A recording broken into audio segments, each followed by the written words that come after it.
Aqui é o repórter chinês. Quero anunciar para todo mundo que a China está explodindo a economia.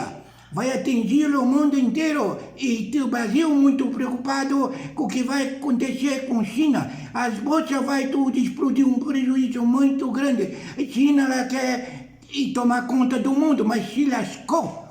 Queria tomar conta, comprou muitas coisas em outros países, muita loja tudo fechada e ele só estava comprando com dinheiro das bolsas. Agora o brasileiro está muito preocupado, o presidente Jair Messias Bolsonaro, muito honesto, muito direito e preocupado. O que vai acontecer com nós aqui se a bolsa estourar, o que acontece? O Japão está muito preocupado com o nosso presidente Jair Bolsonaro. E eu quero fazer um alerta para todo mundo, o mundo todo. Quem estiver na Espanha, escuta também. Quem estiver no Portugal, em China também. China está explodindo. Vai explodir, vai ficar na miséria.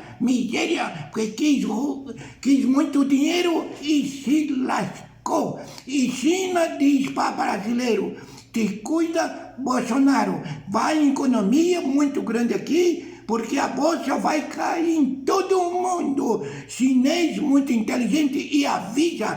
Antigamente, quem estourava as bolsas, quem era?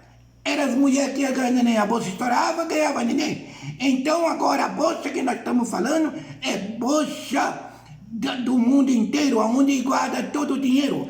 E um abraço e qualquer coisinha, Alemanha Econômico sobre a China chinesa, de novo. Lá embaixo para todos os brasileiros. Eu amo muito brasileiro, gosto muito brasileiro.